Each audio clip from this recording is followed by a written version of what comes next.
Portland, Los Angeles, New York City, Minneapolis, Chicago. These places weren't chosen at random. What do they have in common? They are strategic as hell for trade, for imports and exports, for agriculture, for shipping, and in some places for their economy. Most places for their economy. If this is the kind of content you're interested in, please share, comment, like, follow, but share because I literally get no views if the video isn't shared. It is because of trade. It's because of agriculture. It's because of the economic boom that they provide.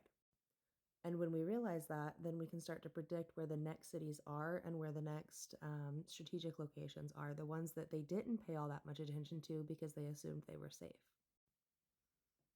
And that's how you get strategies. All right, so the number one theme that I see keep popping up is trade. And this pops up locally. This also pops up geopolitically because we know that we have consistently labeled the T word groups are consistently labeled when they affect trade. That's like the number one way to get labeled as a T group is to affect trade. So, of our 5 flashpoints here, Los Angeles is the primary entry port for imports from Asia with 40% of US container imports. That's going to stay until we have the Arctic trade route. And actually, probably will continue to be vital even once that trade route opens. New York, on the other coastline, handles a large amount of the Atlantic trade. Portland and the larger Columbia River system are the top export for wheat. And I want to say it's like 50% of the area's wheat imports come through the area. Chicago, Minnesota, both situated on the Great Lakes, on the river system there to bring trade through. And actually, Chicago, early in 2025, Chicago was specifically mentioned in a memo on the White House website. I think it was called the Great Basin, Great Lakes, something or other. It was hidden in like an environmental protection of the Great Lakes, but it was at a time that he was unprotecting all of the environment everywhere. So it didn't really fit. And what he was trying to do was essentially nationalize a specific piece of the river and give it to the Army Corps. And that's what really got me to start paying attention to trade routes here. But trade routes is behind every single flashpoint, every single main city that we've been having large music festivals and violent authoritarianism creep up. It's always in cities that have vital trade routes, cities that have the most vital trade routes, left leaning cities that have vital trade routes. So it's not a blueprint for all of America, it's a blueprint for all of America that he cares about. And it also tells you what cities are going to survive, what cities are going to be prioritized. Another common thread, and it kind of goes with trade, is logistics and transportation. Most of the cities that have become flashpoints are huge when it comes to not only trade, but also just transportation and logistics for the trade. So, a quarter of all United States freight rail traffic and half of all intermodal rail shipments go through Chicago's yards. And its highways and airport are also extremely busy. The airport is the fourth busiest cargo airport in the country. Los Angeles funnels goods eastwards from its port, so for anything from Asia is going to come through California, specifically Los Angeles, and then head east. New York City on the other side, backwards. It's going to be the center of the Northeast Corridor. Also, of course, is essential for travel, for air travel. Now, Minneapolis is, of course, smaller. Minneapolis and Portland are both smaller, but very regionally specific. Minneapolis, again, right there on the river, the upper portion of the river, like early on in the river system. Portland, same thing, there on the west coast. So this is again about the trade, about the transit, and about ensuring that those two things are not only secure but also politically aligned with the administration's agenda. And then I think much smaller of a reason is agriculture. Agriculture, of course, is very important, but there's lots of places that can grow food right now. It will be more strategically relevant as climate change continues and persists as we ramp up to 2050. We're absolutely planning on agricultural and even livable space changing. It's not going to look the same as it does right now. Places are not going to be habitable like they are right now. So 2050 and heading into 2070, things are a changing. So that will ramp up, but right now I think trade is our most important thing. But we also should mention that Chicago and Minneapolis are right in the heart of America's farm belt. It's like a center between producers and global markets, not only to get the food there through, again, trade, but also they strategically long term will be relevant as far as the ability to grow food. And actually, the rhetoric that he's bringing about the fraud that's going on in in Minneapolis, when he ties it to food aid, he's actually invoking by extension the supply chain. So that is also strategic. Racist as hell, but strategic. And this is why when I say, like, he's a terrible person, and he's stupid, but the things that he's saying, they're likely given to him from somebody much smarter than him, and then he is just acting them out by getting us on the ground level to then act them out. But we are being socially engineered like crazy. Both sides, all sides. And then finally, economies. These cities are economically extremely strong. Los Angeles is number one. New York is number one. Los Angeles is number two as far as the top metro economies in the country. Chicago is number three. So, and all five are in the top 25.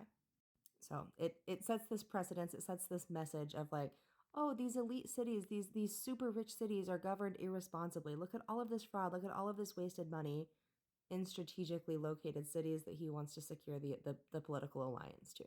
So when we line this all up, we can see that it has nothing to do really, and it's not specifically because them being, left leaning.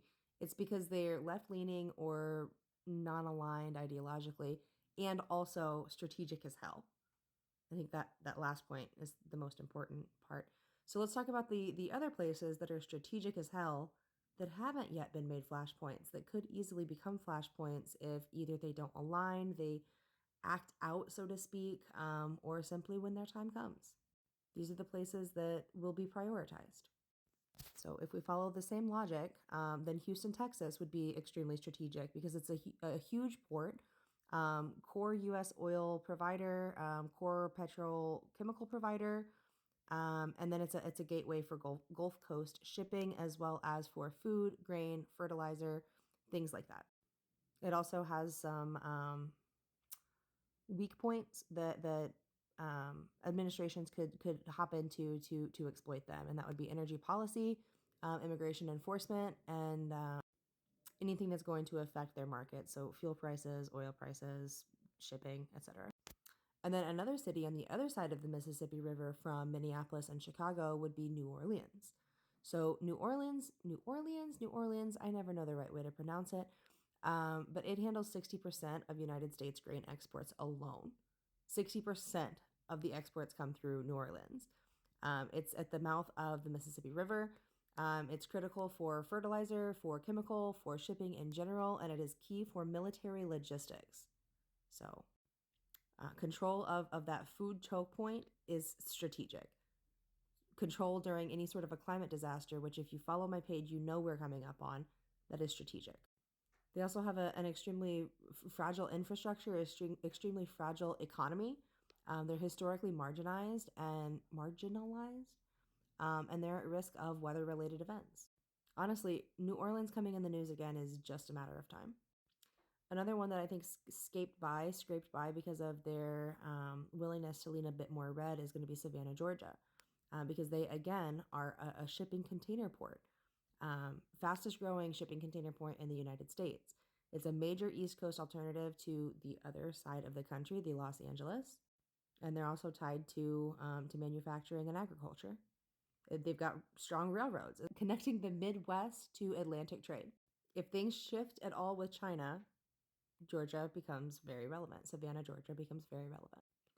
That brings us to Phoenix, Arizona, because they are a semiconductor manufacturing hub through Intel as well as TSMC. They also don't have a lot of water, so again, fragile infrastructure. They also have a growing population that is making even their existing resources stretch very, very thin. So they could be prioritized if they're providing well for the administration, or easily targeted if they are not. And of course, demographically, border enforcement is probably how that's going to slip in. ICE in Arizona is probably how that's going to slip in. But even if it wasn't for immigration enforcement, their energy grid is not stable. Their water, ability to obtain water is not stable. And then finally, this last one actually does have quite a bit of water because they sit on the Great Lakes. They're the largest port on the Great Lakes, and that is going to be Duluth. This one, I'm going to say the most strategic, because they become more strategic as the Arctic trade opens. They become more strategic as climates collapse. Minerals come through here, water comes from here, and Arctic trade comes through here. They will be militarized. Or National Guardized. They'll be subtly or directly militarized. There's a few other places that, this video is getting pretty long, so I don't want to go too in depth, but there's a few other places that are on shipping routes that provide water or food or resources. But now that you know kind of the trend, I'm sure you'll be able to figure them out yourselves. Feel free to comment any questions that you have. Please like, comment, share. I literally don't get any views if you guys don't share my videos, like none at all. So share, I appreciate it, and follow me for more. It's always terrible, but usually strategic and always factual.